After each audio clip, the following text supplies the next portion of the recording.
अब हम पढ़ने जा रहे हैं इलेक्ट्रोड पोटेंशियल।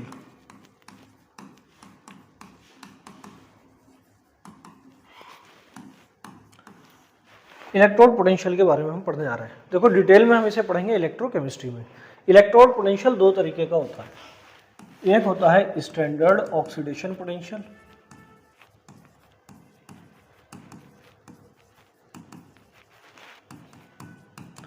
जिसे हम बोलते हैं SOP, और एक होता है स्टैंडर्ड रिडक्शन पोटेंशियल।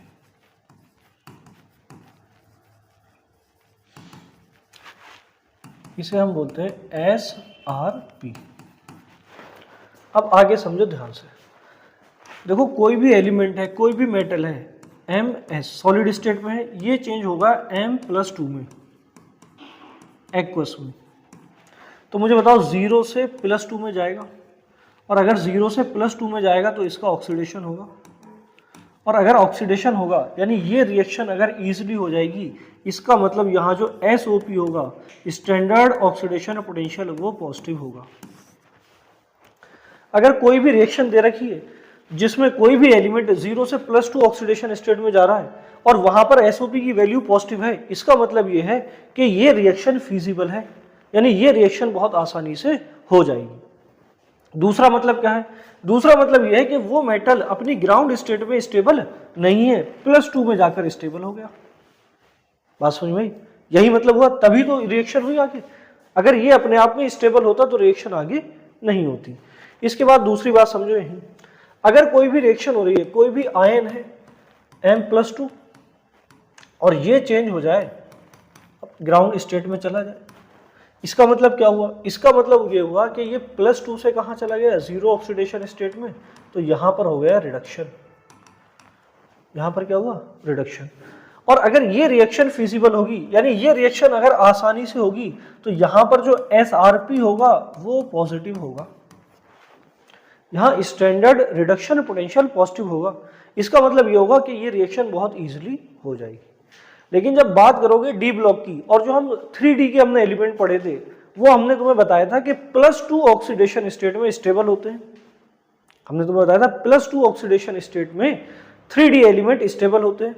स्कैंडियम को अगर छोड़ दें तो जिंक +2 में स्टेबल था, कॉपर भी +2 में स्टेबल था, Fe की +2 की बात करो वो भी स्टेबल होगा, Mn+2 भी स्टेबल होगा। यानी ज्यादातर जो 3D एलिमेंट थे वो +2 ऑक्सीडेशन स्टेट शो कर रहे थे। सही है ना?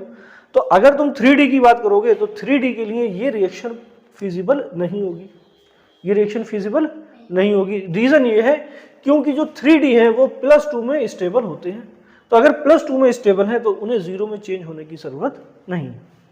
और इसके पीछे हमने जब स्टेबिलिटी ऑफ ऑक्सीडेशन स्टेट पढ़ रहे थे तब हमने कई सारे रीजन भी पढ़े थे। मैंगनीज के लिए भी रीजन देखा था हमने, क्रोमियम के लिए भी देखा था, और उसके अलावा इनर्ट गैस कॉन्फ़िगरेशन वाले एलिमेंट के बारे में भी हमने रीजन देखा था। अब यहाँ डायरेक्टली ही स्टैंडर्ड ऑक्सीडेशन पोटेंशियल अगर दे रखा है, स्टैंडर्ड रिडक्शन पोटेंशियल दे रखा है, तो हम डायरेक्टली ही स्टेबिलिटी का पता कर सकते हैं। दूसरी बात ये कि ये जो रिएक्शन हो रही है, हम कह रहे हैं कोई भी मेटल है, ये चेंज हो जा रहा है M+2 एक्वस में, तो यहाँ जो एनर्जी यूज हो रही है, जो चेंज आ रहा है वो ΔH है, एंथैल्पी चेंज। तो ये रिएक्शन जो है वो एक स्टेप की नहीं है, ये मल्टी स्टेप रिएक्शन है। कैसे? पहले तो तुम जब इलेक्ट्रॉन निकालोगे, देखो आयनाइजेशन एनर्जी हमने तुम्हें बताया था कि किसी भी आइसोलेटेड गैसियस एटम से एक इलेक्ट्रॉन निकालने के लिए जो एनर्जी रिक्वायर्ड होती है उसी को हम क्या बोलते हैं? Ionization energy. तो पहले तो तुम्हें इसे सॉलिड से चेंज करना पड़ेगा गैस में, और सॉलिड से गैस में चेंज करने के लिए यहां पर देना पड़ेगी एनर्जी, जिसे हम बोलते हैं सब्लिमेशन एनर्जी। इसके बाद यहां से तुम्हें एक इलेक्ट्रॉन निकालना पड़ेगा, देखो यहां +2 में है ना, तो यहां पहले तुम्हें और एनर्जी देना पड़ेगी IE1, आयनाइजेशन एनर्जी 1, तब जाकर ये चेंज होगा M+1 में।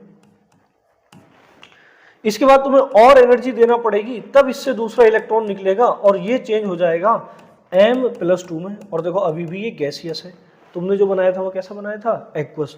तो यहां जब तुम इसे पानी में डालोगे तो यहां से तो एनर्जी रिलीज होगी, इस बारी तुम्हें एनर्जी देना नहीं है, बल्कि इस बारी एनर्जी रिलीज हो रही है, और उसी एनर्जी को हम क्या बोल रहे हैं? Hydration energy. तो अब ध्यान से सुनना, ये रिएक्शन फिजिबल कब होगी? देखो रिएक्शन स्पॉन्टेनियस कब होती है? जब ΔG क्या हो? नेगेटिव। ये थर्मोडायनेमिक्स में हम पढ़ेंगे। जब डेल्टा जी क्या हो, निगेटिव, तब जो रिएक्शन है वो कैसी होगी, फिजिबल होगी। और डेल्टा जी होता है delta H T minus delta S. तो तुम यहां देखो, अगर हम डेल्टा एच निकालें, डेल्टा एच यहां पर अगर निकालें, तो डेल्टा एच निकालने के लिए तुम्हें ये सारी एनर्जी का हेस लॉ से सम करना पड़ेगा। तो देखो अब इन जब सब एनर्जी का सम करोगे तो ये कुछ ऐसे आएगा। और देखो ये जो तीन एनर्जी है ये पॉजिटिव होंगी, क्योंकि ये एनर्जी तुम्हें देना पड़ेगी, सब्लिमेशन एनर्जी भी देना पड़ेगी, आयनाइजेशन एनर्जी भी देना पड़ेगी।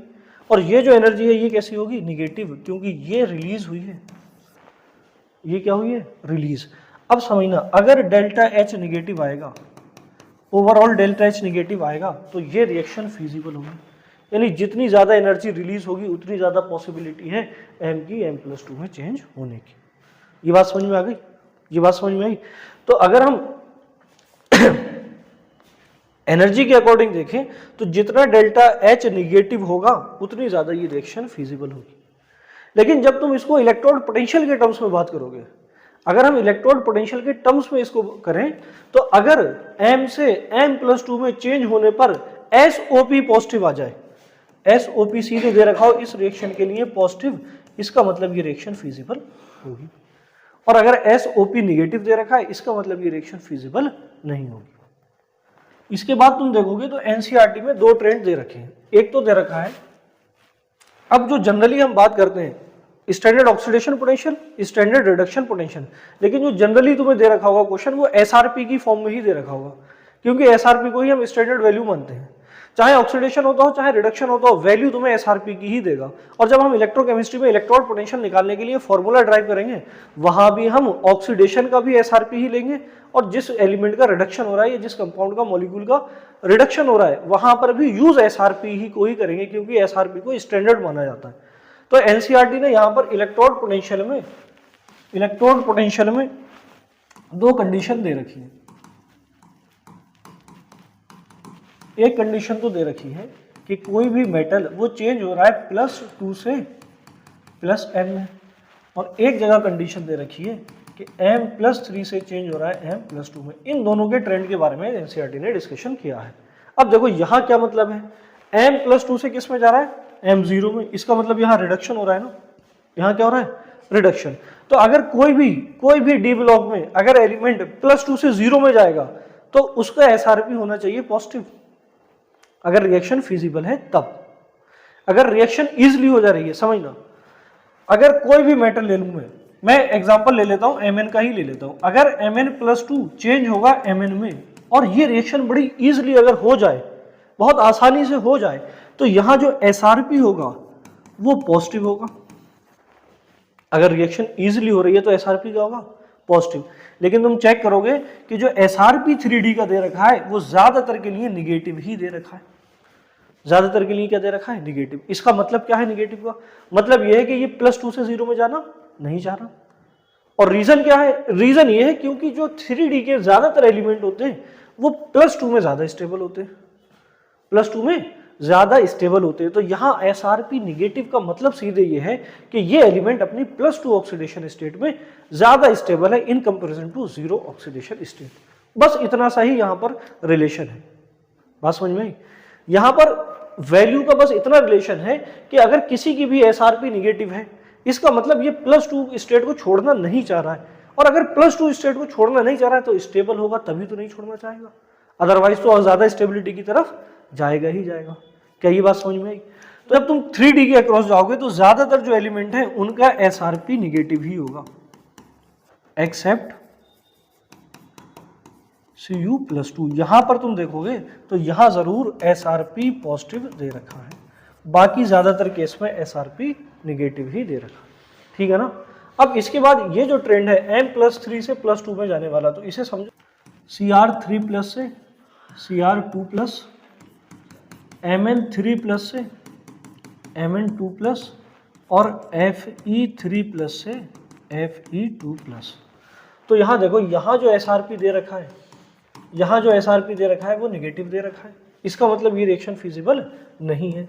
इस केस में एसआरपी पॉजिटिव होगा और बहुत ज्यादा पॉजिटिव होगा, अभी डिस्कस करेंगे।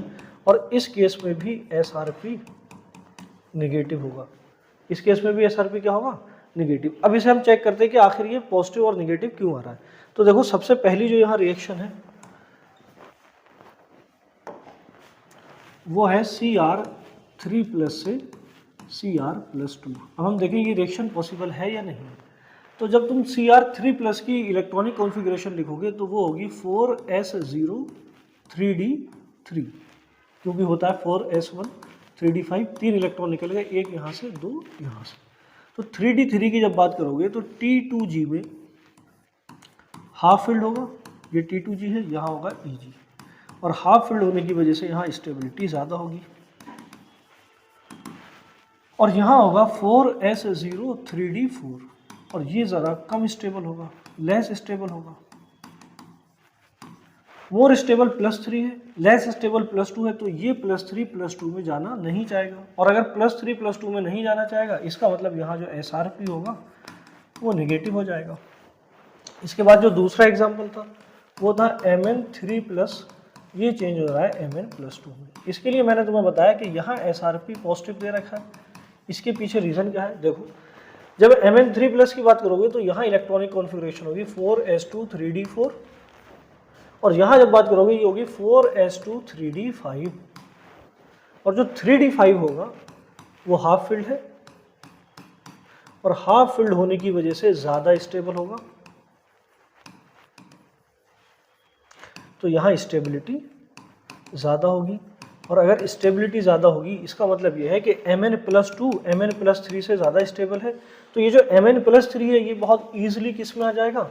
Mn+2 में। यहाँ रिडक्शन बहुत आसानी से होगा, इसीलिए यहाँ SRP क्या होगा? पॉजिटिव। इसके बाद अगर हम तीसरा एग्जाम्पल देखें तो यहाँ Fe3+ और ये चेंज हो रहा है Fe2+। तो जब Fe3+ की इलेक्ट्रॉनिक कॉन्फ़िगरेशन लिखोगे वो होगी 4s2 3d5, और यहाँ होगी 0 होगी यहाँ 4s0 3d6।